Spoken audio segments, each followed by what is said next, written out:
திரு பாபுமுருகன் உங்கள்கிட்ட தொடங்குறேன். என்ன விமர்சனம் அப்படி? முதல்ல ஒரு நூற்றாண்டை கொண்டாடக்கூடிய ஒரு தலைவர், 5 முறை தமிழ்நாட்டுடைய முதலமைச்சர், அவருக்கு ஒரு விழா நாணயம் வெளியிடப்படுகிறது. அதில் என்ன குறையை கண்டிருக்கீங்க? அது ஒரு மகனாக தகப்பனுக்கு நீங்கள் என்ன வேணாலும் புகழாஞ்சலி செலுத்தலாம், நீங்கள் வந்து அவரை தூக்கி வச்சு கொண்டாடலாம், எல்லாத்தையும் செய்யலாம். அதில் எந்த வித மாற்று கருத்தும் கிடையாது. ஒரு மகன் தகப்பனுக்கு முதலமைச்சராகவும் முன்னாள் முதலமைச்சருக்கு செய்யலாம். இல்லை, அது அந்த முதலமைச்சர் எப்படி இருந்தாருன்ற பார்வை ஒன்று இருக்குது. அது திமுகவினர்கள் 5 முறை தேர்ந்தெடுத்திருக்காங்க. நிச்சயமா இல்லைன்னே சொல்லலை. நான் 5 முறை தேர்ந்தெடுத்தாலும் எதிர்க்கட்சியினுடைய மனநிலை, பொதுவான சில மக்களுடைய மனநிலை எப்படி இருக்கிறது என்பது அது ஒரு விவாத பொருளாகவும் இருக்கலாம். அதில் அவங்களுடைய மனநிலையை நாம் ஏற்றுக்கொள்ளாத விமர்சனத்திற்கு அப்பாற்பட்டவர்கள் யாருமே இல்லை. அவர் மீதும் விமர்சனம் இருக்கலாம். ஆனால் ஒருவர் வாழ்நாளில் என்னெல்லாம் செய்திருக்கிறார் அப்படிங்கிற அடிப்படையிலிருந்து ஒரு நாணயத்தை வெளியிடுகிறது மத்திய அரசு ஏற்றுக்கொள்ள இல்லை. அதாவது எப்படின்னா, இது வந்து நாணயம் வெளியிடுவதுன்றது வந்து மத்திய அரசாங்கத்தினுடைய திட்டம் கிடையாது. அது நம்ம ரெக்வெஸ்ட் பண்ணணும். இப்போ நான் கூட வந்து எங்கள் அப்பாவுக்கு ஒன்று வெளியிடணும்னு சொல்லி சொன்னால் அதுக்கு ஒரு சில ப்ரொசீஜர்ஸ் அதை ஏற்கணும். ஒரு தெருவுக்கு பேர் வைக்கலாம். எல்லாமே வந்து நம்ம விருப்பப்பட்ட செய்யலாம். There is a procedure for that. அதுக்கு நம்ம அந்த ப்ரொசீஜரை நம்ம அடாப்ட் பண்ணணும்னு சொல்லி சொன்னால் அதுக்கு அரசாங்கம் ஒத்துக்கணும். கரெக்ட். அது ஒத்துக்குச்சுன்னு சொல்லி சொன்னால் அந்த விஷயம் நடக்கும். அதனால் வந்து மத்திய அரசாங்கம் கருணாநிதிக்கு 100 எல்லோருக்கும் ஏற்றுக்கொள்வதும் இல்லை அப்படிங்கிறது நம்ம நிச்சயமா. அதாவது அதுதான் கோரிக்கைகள் அத்தனும் ஏற்றுக்கொள்ள இல்லை. அது ப்ரொசீஜர் இருக்குது. அந்த ப்ரொசீஜரை ஃபாலோ பண்ணணும். ஃபாலோ பண்ணதுக்கு அரசாங்கம் முடிவு பண்ணணும்னு அது முடிவு பண்ணாதான் அதுக்கு முடிவு பண்ணலன்னா கிடையாது.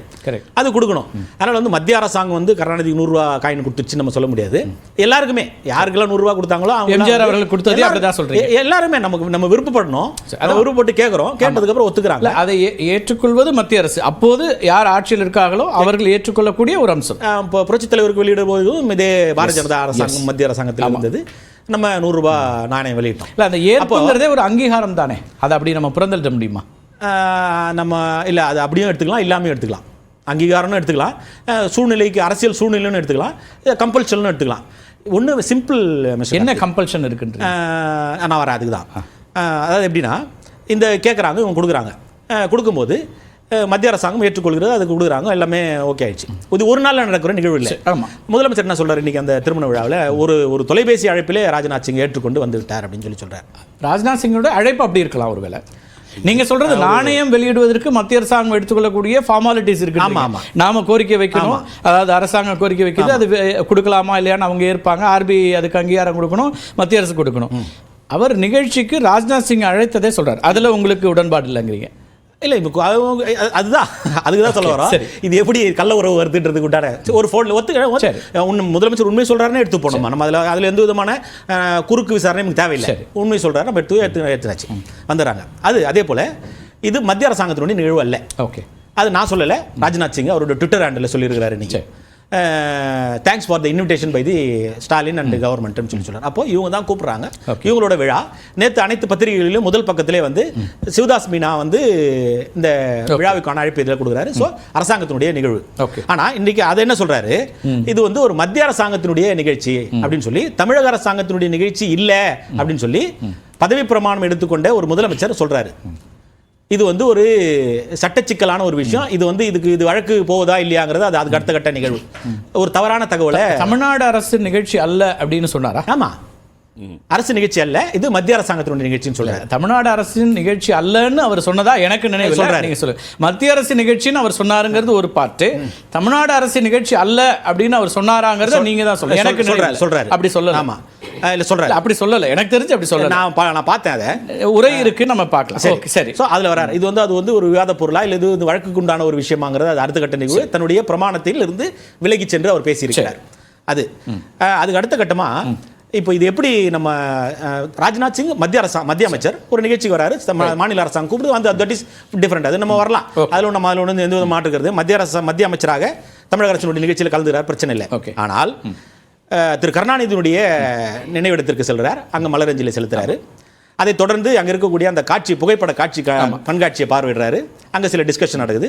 அதை தாண்டி அது முடிச்சதுக்கப்புறம் அந்த ஒளிப்பட நிகழ்வு நடைபெறுது, அதையும் பார்க்குறாரு. பார்த்து அங்கே இருக்கக்கூடிய ஒரு இதையெல்லாம் ஒட்டி நாம் பார்க்கிற போது இது வந்து ஏதோ ஒரு சமிக்கையை நமக்கு கொடுக்குறதாக நம்ம நினைக்கிறோம். ஏன் அப்படி சொல்கிறோன்னு சொல்லி சொன்னால், எதுவுமே நடக்காம தமிழகத்தினுடைய நலன்களுக்காக சில இடங்களில் நாம் சமரசம் செய்து அனைத்து அண்ணா திராவிட முன்னேற்ற கழகம் ஆட்சி கட்டில் இருக்கிற போது தொட்டதற்கெல்லாம் இது வந்து கள்ள உறவாக இருக்கிறது என்று சொன்ன திரு ஸ்டாலின் இன்றைக்கு அப்பட்டமாக கைப்பொருளுக்கு கண்ணாடி எதற்கு என்பதை போல அப்பட்டமாக ஒரு நிகழ்வு நடந்து கொண்டிருக்கிற போது எதிர்க்கட்சி தலைவர் என்கிற முறையில் பாரதிய ஜனதாவோடு நீங்கள் இணக்கமாக சென்று கொண்டிருக்கிறீர்கள். உங்களுடைய கூட்டணியில் இருக்கக்கூடிய அந்த கட்சியினுடைய நிர்வாகிகளுடைய மனநிலையிலிருந்து நீங்கள் விலகி செல்கிறீர்கள் அப்படின்னு உண்மையை சொன்னா, ஒரு குழந்தைய தப்பு பண்ணது போது அந்த குழந்தைய தப்பு பண்ணதை கண்டுபிடிச்சிட்டா ஒண்ணு கோவப்படும், அப்படி இல்லைன்னா அந்த தப்பு மறைக்கிறதுக்கு முயற்சி பண்ணும். இதுதான் உண்மை. இதுக்கு இடையில ஒரு குழந்தையா பாக்குறேன். நீங்க ஒரு பார்வை, ஒரு அரசியல் பார்வை வைக்கிறீங்க. ஒரு எதிர்க்கட்சி தலைவரா, சட்டமன்ற உறுப்பினராக இருந்த ஒருத்தர் உங்களுக்கு இருக்கக்கூடிய நியாயமான கேள்விகள் எழுப்புறீங்க. அதே இடத்துல இன்னும் என்ன வருதுன்னா, நேற்றைக்கு காலையில் பாரதிய ஜனதா கட்சியினுடைய மாநில தலைவர் அண்ணாமலை ஒரு கண்டன அறிக்கையை வெளியிடுறார். திமுக தான் நேற்று மாலை நிகழ்ச்சி, காலையில் கண்டன அறிக்கை. அதுக்கு முன்னாடி மாவட்ட செயலாளர் கூட்டம், அதில் கண்டனம் தெரிவிக்கிறாங்க. நிதி ஒதுக்கலை ஒன்றிய அரசு, அவங்க வார்த்தையில் மத்திய அரசுக்கு எதிராக தீர்மானம். அப்போ இதெல்லாம் இருக்கும்போது அரசியல் ரீதியான உறவு இருக்குன்னு நம்ம எப்படி ஒரு முடிவுக்கு வர்றோம்? அது எக்ஸாக்ட்லி நல்ல கேள்வி. அதே அண்ணாமலை ஒரு அறிக்கை விட்டதன் அடிப்படையில் முதலமைச்சர் தேநீர் விருந்தில் கலந்துக்கிறார். கொடியேற்ற அன்னைக்கு, சுதந்திர தின அன்னைக்கு சாயந்தரம் கலந்துக்கிறார். அதே முதல்வர், அதே அதே ராஜ்பவன், அதே கவர்னர் போன வருஷம் கொடுத்தாரு. அப்ப என்ன சொன்னீங்க? கவர்னர் இணக்கமாக இல்லை, கவர்னர் அரசாங்கத்தினுடைய நிலைப்பாடுகளில் தலையிடுகிறார், அதனால நாங்க கலந்துக்க மாட்டோம், திமுக புறக்கணிக்குது, அரசாங்கம் புறக்கணிக்குது. ஆனா அதே முதல்வர், அதே கவர்னர், அதே அதே ராஜ்பவன், ஆனா இந்த இதில் போய் நீங்க கலந்துக்கிறீங்க. ஏன் கலந்துக்கிறீங்கன்னா, இந்த ஆண்டு கோப்புகள் எதுவும் பெண்டிங் இல்லைன்னு சொல்றாங்க. அந்த விளக்கம்லாம் அவர் சொல்லுவாரு. பட் நீங்க கேட்கிற நியாயமான கேள்விகள் அங்க. ஆமா ஆச்சா. அதுக்கப்புறம் மத்திய பட்ஜெட்ல தமிழ்நாடுன்ற பேர் இல்ல, நிதி ஒதுக்கல, அதனால நாங்க நிதி ஆயோக் கூட்டத்தில் நாங்க கலந்துக்கல. எஸ் ஆச்சா. ஆமா. இப்போ எல்லாம் சரியா போச்சா? உடனடியாக நீங்க வந்து மத்திய அரசாங்கத்தினுடைய அமைச்சரை கூப்பிட்டு நீங்க ஒரு பிரதானமாக இருக்கக்கூடிய ஒரு அமைச்சரை கூப்பிட்டு நீங்க ஒரு நிகழ்ச்சி நடத்துவீங்க. ஆச்சா. செஸ் ஒலிம்பியாட் நடக்கும்போது பிரதமரை நாங்க மேடையில வச்சுக்கிட்டு ஒன்றிய அரசுன்னு 12 முறையோ 16 முறையோ சொன்னாரு, கெத்தா சொன்னீங்க. ஆச்சா. அதான் அவரை கலாச்சிட்டாங்களாம் பிரதம மந்திரியை. அந்த அளவுக்கு நீங்க வீரமா இருந்தவங்க இன்னைக்கு அதே மந்திரியை நீங்க கூட்டு மத்திய அரசாங்கத்தினுடைய, அதே பாரதிய ஜனதாவுடைய அதே மத்திய அமைச்சரை நீங்க மேடையில கூட்டு உட்கார வச்சுக்கிட்டு இணக்கமாக நீங்க அவரை புகழ்றதும் அவர் உங்களை புகழ ஒரு படத்துல என்ன ஓவர் பில்டப்பா இருக்கு. இப்ப என்ன ஒன்றியம் மாத்திட்டாங்களா என்ன? புரியல. இப்ப ஒன்றியம்ங்கற சொல்லாடல மாத்திட்டாங்களா என்ன? ஒன்றியம் தான் இன்னும் சொல்றாங்க. அவங்க ஒன்றியத்துக்கு என்ன போல அந்த ஒன்றியம் சொன்னதே ஒரு கெத்து நீங்க பார்த்து ஒரு எதிர்ப்பை நீங்க தெரிவித்ததா அதை நீங்க நினைச்சீங்க. இப்படி பாருங்களேன், ஒரு கேள்விக்கு தான் கேட்கிறேன். நம்ம அவர் கான்சென்ட்ரேட் நீங்க சொல்ற எல்லா கேள்விக்கும் அவர் பதில் சொல்லணும். இன்னொரு இருக்குங்களே, கலைஞர் மறைந்திருக்கிறார், 100 ஆண்டுகள் ஆயிருக்குது. அந்த கட்சியினுடைய தலைவர், அந்த கட்சியினுடைய தலைவருக்கு திமுக அதனுடைய கூட்டணி கட்சிகள் ஓராண்டு முழுக்க, ஓராண்டு இல்லை மறைந்ததுலேருந்தே பண்ணுறாங்க, இந்த ஓராண்டு நூற்றாண்டு பண்ணிட்டோம் பல விழாக்கள் நடத்தி அவர் என்னெல்லாம் செஞ்சிருக்காருன்னு பாராட்டுறாங்க. இப்போ எதிர்கொள்கையில் இருக்கிற ஒரு ஆள் வந்து அவரை வந்து ஆகச்சிறந்த ஒரு தலைவராக பாராட்டுறாருங்கிறது அந்த கட்சிக்கு ஒரு முக்கியமாக தானே இருக்கும். அப்படி ஒரு பாராட்டை பிஜேபி பண்ணியிருக்குல்ல. அமித்ஷா கொள்கை ரீதியாக எதிர்நிலையில் அமித்ஷாவும் ராஜ்நாத் சிங்கும் மோடி என்ன நினைக்கிறாரோ அதை செய்து முடிப்பதில் வல்லவர்கள். சரி, Modi is a pure politician like Karunanidhi. சூழ்நிலைக்காக தனக்கு சாதகமாக என்ன வேண்டும் என்றாலும் எந்த நிலைக்கும் செல்லக்கூடியவர்கள் மோடியும் கருணாநிதியும் என்னுடைய தனிப்பட்ட பார்வை. சரியா? இந்த நிகழ்வு இப்போ பெரும்பான்மை இல்லாமல் அரசாங்கம், மத்திய அரசாங்கம் இப்போ எழுந்து கொண்டிருக்கிறது. இப்போ ஒரே நிமிஷம், திமுகவுடைய எண்ணிக்கை வேணுங்கிறதுனால பிஜேபி நெருங்கி வருது, அப்படி கூட இருக்காது அது. சரி, அதாவது பெரும்பான்மையாக இருக்கிற போதே தமிழ்நாட்டினுடைய நலனுக்காக, தமிழ்நாட்டினுடைய வாழ்வாதார பிரச்சனைகளுக்காக அனைத்து இந்த அண்ணா திராவிட முன்னேற்ற கழகம் பாராளுமன்றத்தை முடக்கியது. ஆனா இப்ப பெரும்பான்மை இல்லாமல் பாரதிய ஜனதா இருந்து கொண்டிருக்கிறது. இப்ப திமுக நினைச்சா என்ன வேணா பண்ணலாம், ஆனா இவங்க பண்ண மாட்டாங்க, அது வேற விஷயம். என்ன வேணா பண்ணலாம், அது போன்ற ஒரு நிலையை இவர்கள் எடுத்துவிடக் கூடாது என்பதற்காக பாரதிய ஜனதா அடுத்த சுற்றிலே பேசலாம். எம்ஜிஆர் நினைவு நூற்றாண்டுக்கான நிகழ்ச்சியில் திமுகவுக்கு அழைப்பு கொடுத்தீங்க. முதலமைச்சராக திரு எடப்பாடி பழனிசாமி இருந்தார். அரசியல் ரீதியாக கடுமையான எதிர்நிலையில் இருந்த ஒருத்தர் நீங்கள். அதை எப்படி புரிஞ்சுக்கிறது? எம்ஜிஆர் அவர்களுடைய நிகழ்ச்சிக்கு நீங்கள் அழைப்பு கொடுத்துருந்தீங்க. நூற்றாண்டு விழாவுக்கு திமுகவுக்கு அழைப்பு கொடுக்கப்பட்டுச்சு. அது அரசியல் நாகரிகம் அப்படின்னு பார்க்கணுமா? அல்லது ஏன்னா நீங்கள் 2 பேரும் எதிர் நிலையில் இருக்கக்கூடியவங்க, திமுகவை கடுமையாக எதிர்க்கக்கூடிய ஒருத்தர், ஆனால் அதை கூட்ட போது அது ஒரு அரசியல் நாகரிகம்ங்கிறீங்க. இன்னைக்கு இவங்க மாற்று கட்சி கூப்பிட்டு அது எப்படின்னா அது ரகசியம். அது வந்து அனைத்து இந்திய அண்ணா திராவிட முன்னேற்ற கழகத்தினுடைய ஒரு பெருந்தன்மை. காரணம் அதுக்கு தான் விளக்க சொல்லிடுறேன். காரணம், மாண்புமிகு அம்மா அவர்கள் முதலமைச்சராக மறைகிற போது கடற்கரையிலே அவருடைய அமைச்சர் மு.க. ஸ்டாலினுக்கு அந்த பெருந்தன்மை இருக்கக்கூடாது. நான் முடிச்சுட்டா உங்களுக்கு இந்த விட புரிஞ்சிடும்.